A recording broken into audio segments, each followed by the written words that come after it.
Welcome. Let's go through some of the reading comprehension problems which are commonly asked in your CSET paper 2. Now note that these problems are not direct. They require a different level of understanding. So let's go through some of the problems which are mentioned here. The very first question says that an analysis of number and the severity of health problems among certain populations showed that the elderly population who were born in the community had worse health than those who have moved there in the past 5 years.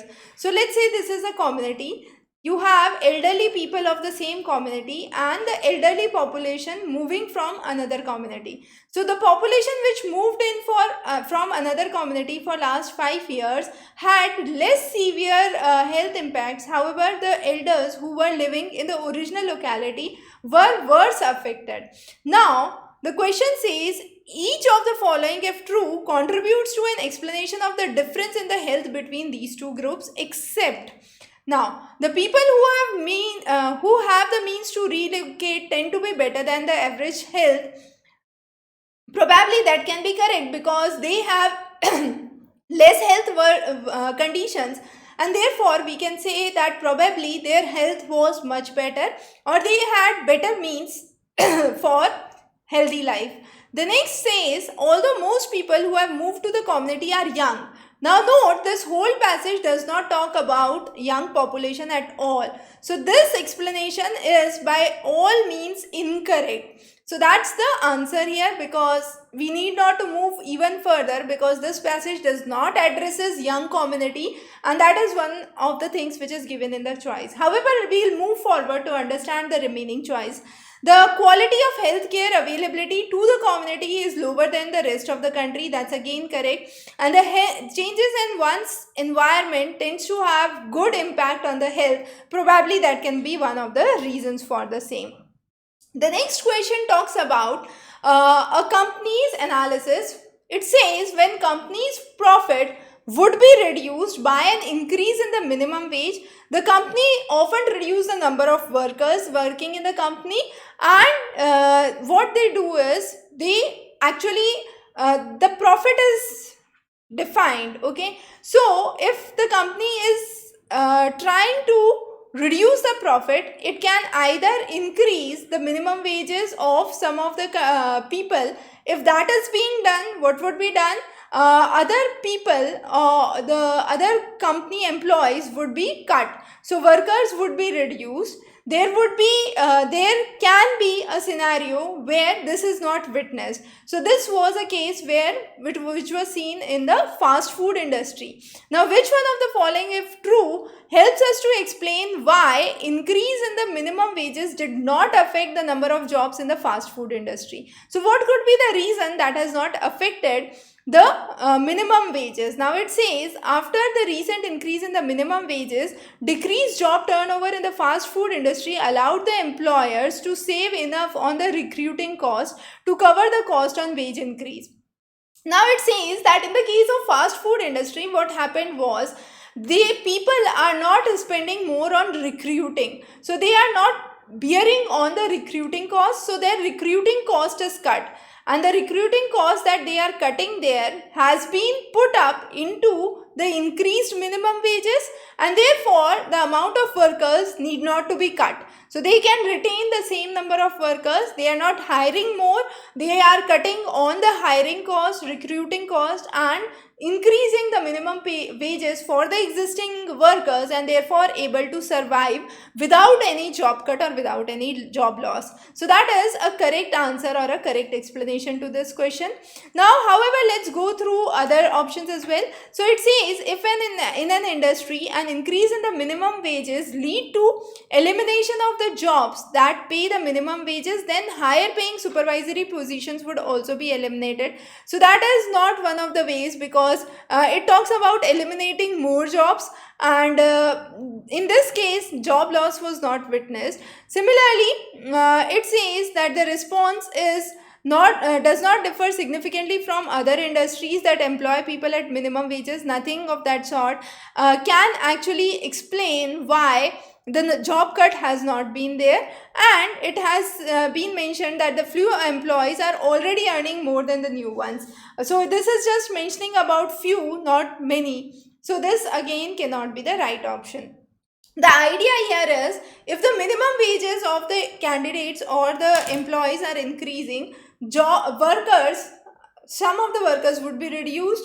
So there can be two ways: either reduce the worker or don't hire new worker, cut your cost on some other dimensions, and that cost cut would be compensated here by maintaining the existing workforce. Clear? So that was one of the ways you can explain this question.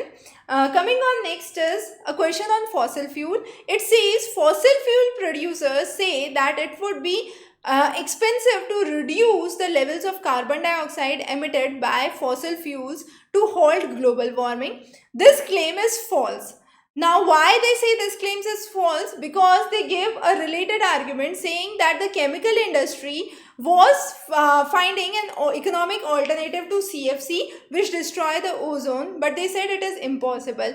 But when the industry was forced by international organizations, they found the substitute for CFC and tried to even phase them out before the deadline, and in some cases created profit. So which of the following, if true, most strengthens the argument? Now here the idea is, sometimes we can think about ways which could actually be a way to control the fossil fuel, and in the same time it would reduce the carbon dioxide emissions by halting the global warming, and it won't even hurt the profits of the fossil fuel producers, the same way as the chemical industry was not hit by phasing out of CFC because they could found other alternatives. So similar way, these fossil fuel producers can also find some other alternatives, and probably if we are simply saying that we want to cut down our carbon dioxide emissions,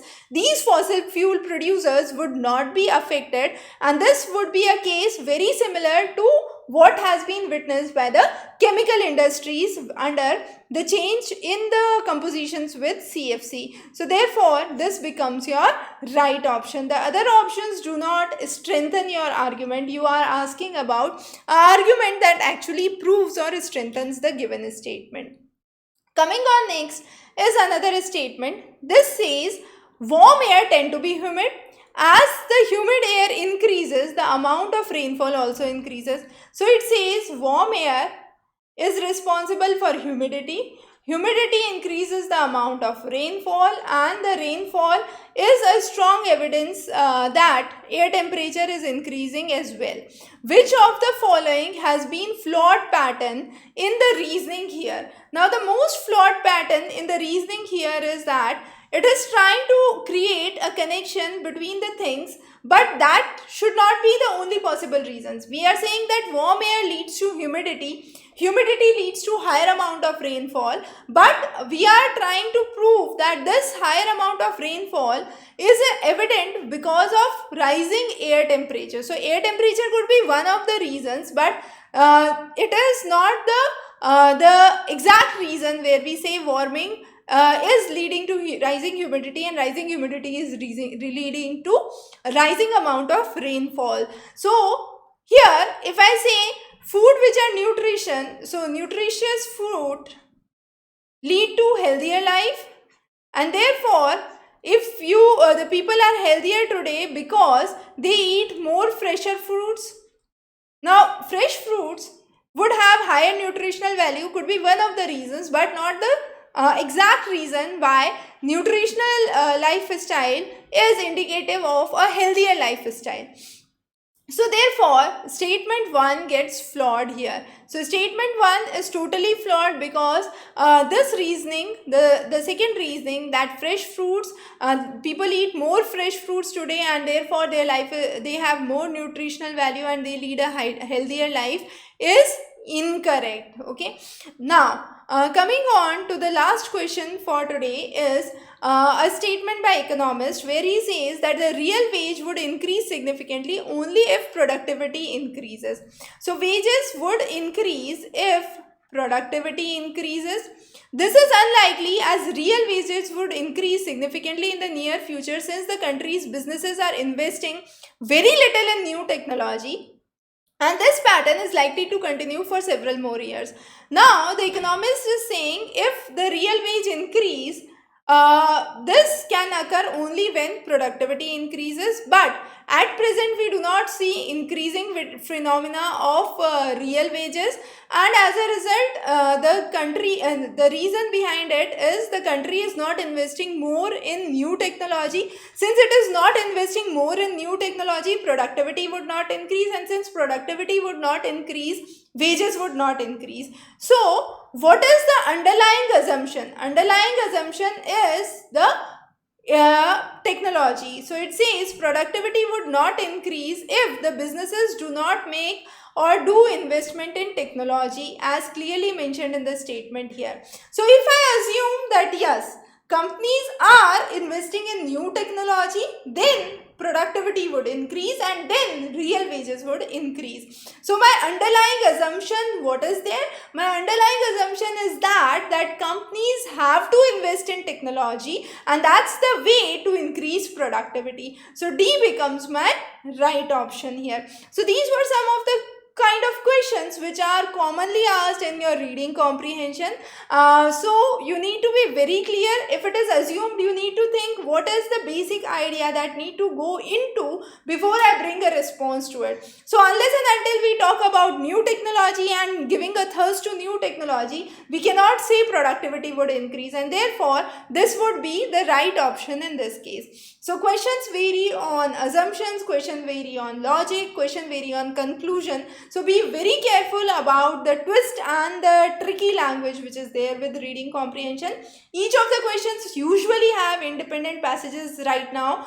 So also speed matters a lot. So practice more. This would boost up your reading and cognitive skills, so you would be able to answer better and with quicker analysis. So that was about this session. To practice more, follow the links below. Wish you a very good luck. Stay prepared for exam, and we would be also coming up with solutions for your exam papers as well as many more classes for your UPSC mains, specifically targeting to your optionals as well as the paper 4 ethics. Wish you good luck.